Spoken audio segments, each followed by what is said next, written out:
G'day guys, welcome back to the channel. Welcome to the Saturday football review, otherwise known as Super Saturday. We had 3 games. I didn't get to watch the final game, and the Eels and Bulldogs I had to re-watch. I didn't get to watch it live. Watched the whole of the Penrith Panthers versus the Manly Seagulls though. And that's the game we're going to be starting with. So this is going to be a full review of yesterday's games. I know this video should have been out yesterday, but I was quite busy. And to make up for it, I will be attending this game, guys. Hopefully I can get these signed.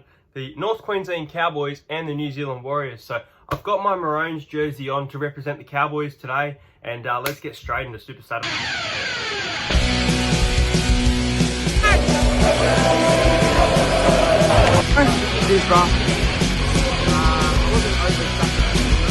Subscribe to Entertainer.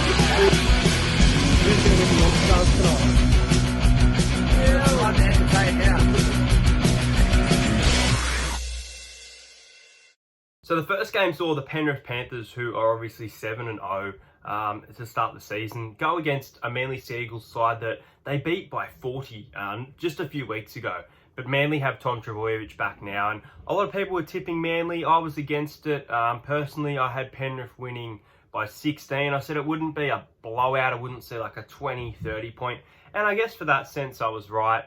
I think the line was actually around 14.5 for the Manly start, and if you punted on Manly, then it definitely paid off for you. I didn't touch this line personally. I would have taken Penrith minus 7.5, but it was too low a value. But as for the game itself, Nathan Cleary once again delivered a masterclass, one of the biggest plays of the season, but it didn't pay off, so it probably won't be as memorable due to Stephen Crichton missing that field goal. It was 30 metres out, so I guess you can't blame him at all. But Nathan Cleary, the Seagulls, they're attacking all the momentum with them into half-time. They kick it dead. I think it was Josh Schuster. Nathan Cleary taps the ball, kicks the ball from the 20 metres to the 20 metres. So it's more than a 40-20. It's a 20-20, and it's absolutely outrageous. It really is absolutely outrageous, that kick. It looked like he wasn't even trying. I think he was trying to get that result, but just the way he did it was almost like it was, I don't know. It was outrageous. If you go and watch it, it's insane to watch. As for the Panthers defense, they were pretty good. I mean, they conceded probably the most points they've conceded in the second half all year, but I think they're heading towards a loss. I really, really do. I feel like next week, though, they're going to come out firing, and I think they have a big win against the Sharks. You guys know that I think the Gold Coast Titans, and I know I saw them lose 36-28 against the Brisbane Broncos, but they've got the quality in their team, and I think they will beat the Penrith Panthers at Magic Round. You've heard me say it, and I'll stick by it. As for Manly themselves, I thought they were really good in goal line defence. Their attack was a little bit off for mine. They did get a few line breaks with Trbojevic, with Garrick. There was some nice runs from Olakalatu, who I haven't watched much of this year. Really keeping my eye on him. Looking forward to hopefully meeting him. I might have already gotten a photo with him at the Manly and Warriors game. I'll have to check that, but I'd like to add him to a list of people I'd like to meet. I don't think he has a footy card though, unless he's got a Rising Stars one. But yeah, their goal line defence really hung in there today. Oh, yesterday. I'm talking like it's today. I thought it was a really good game of football.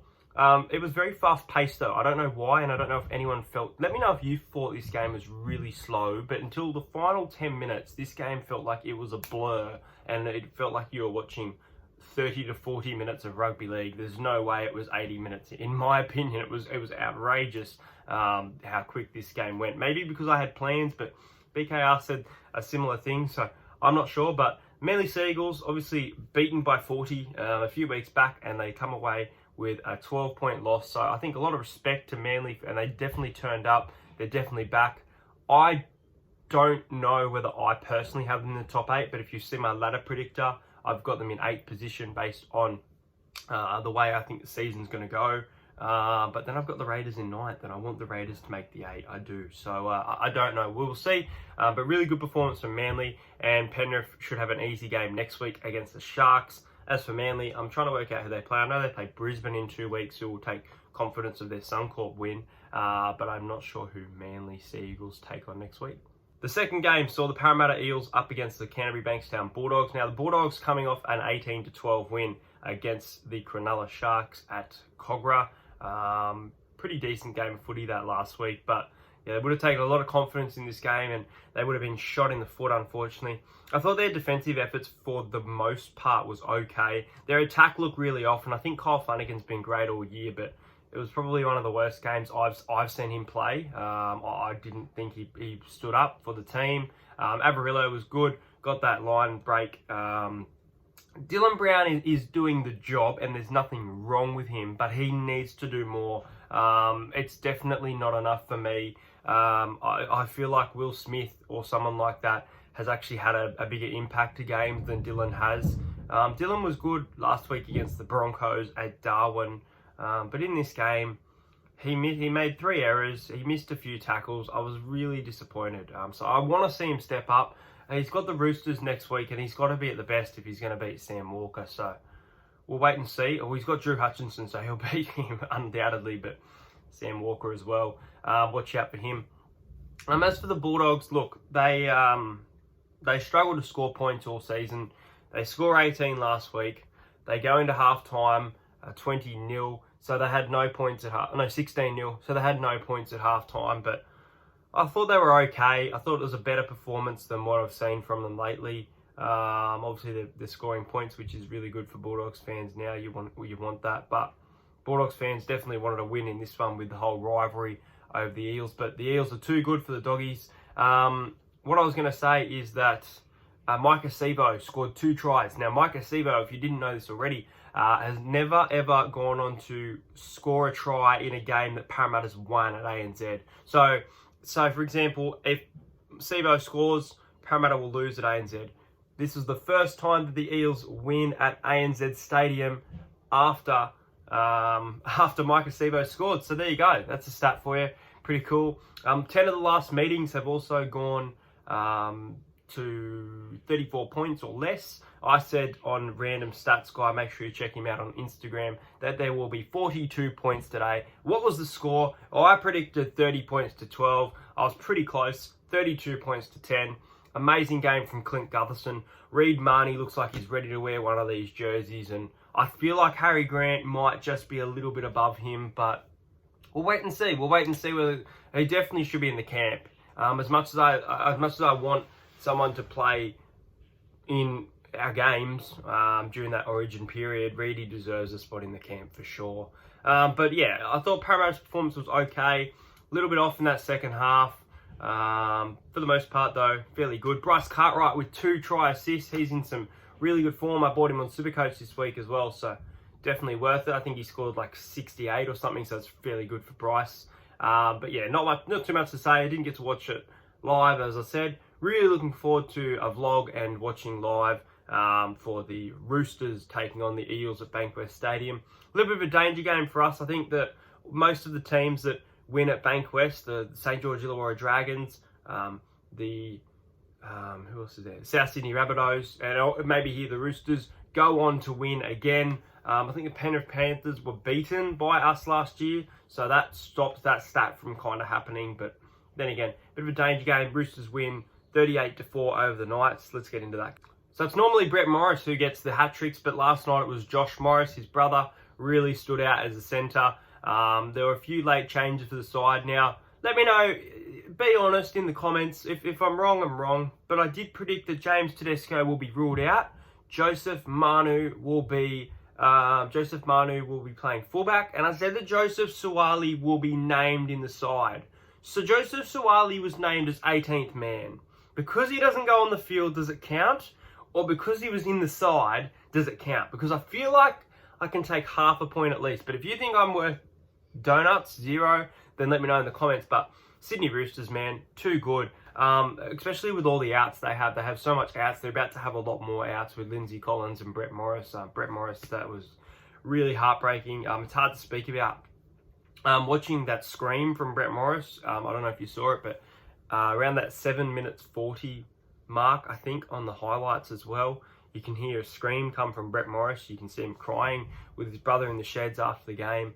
It's really not a nice scene at all. So it really could be the end of Brett Morris's career. He's had a fantastic career, so I might make a separate video on that if things go from bad to worse. But as for the Roosters, They were outstanding. Hutchinson was okay, but Sam Walker, what a freak, what a player. 4 try assists in this game. I mentioned Josh Morris with a hat trick. Some really bad defense from the Knights. They were almost as bad defensively as the Gold Coast Titans against the Broncos the other night. But I don't know what to say. They've still got a bit of quality in their team, and the only points they scored was Braden Musgrove on the wing, just an easy little try. There was no forwards barging over because the Sydney Roosters defence was just really, really solid all night. And they're showing premiership credentials. It's crazy to say this because everyone's writing them off, but I can't. They're winning games by 30 points week in, week out. And I know a lot of people probably have the Knights and the Dragons around those bottom sides, and they probably need a big test. And Parramatta should be a big test for them next week, but I'm incredibly scared. I don't know who I'll tip yet, but the Roosters are in some red-hot form considering all their injuries. They've got depth in their squad as well, experience of Trent Robinson as a coach. So it's going to be a huge game next week, and Newcastle are going to be desperate for a win, which makes this Knights and Raiders game one of the games of the round next week. I think that it's going to be a fantastic game at Wagga Wagga, neutral ground. Both sides have, correct me if I'm wrong, 3 straight losses, maybe 2 for the Knights in that case, because I think they beat the Sharks 3 weeks ago.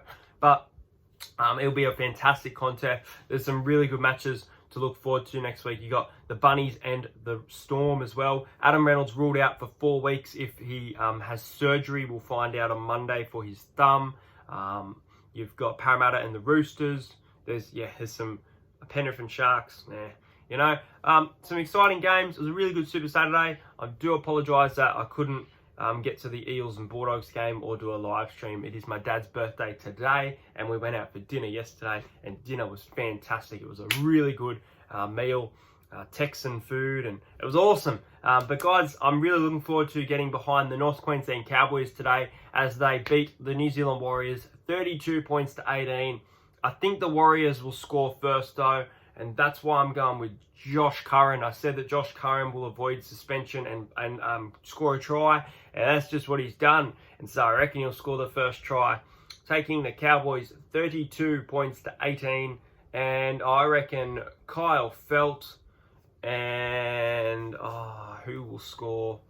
Number 10 for the Cowboys. Whoever number 10 is, back number 10. Their prop is going to score a try. It could be Jordan McLean. If I'm wrong, I'm wrong. But make sure you hit that subscribe button, guys. Hope you enjoyed this video. I'll see you guys later.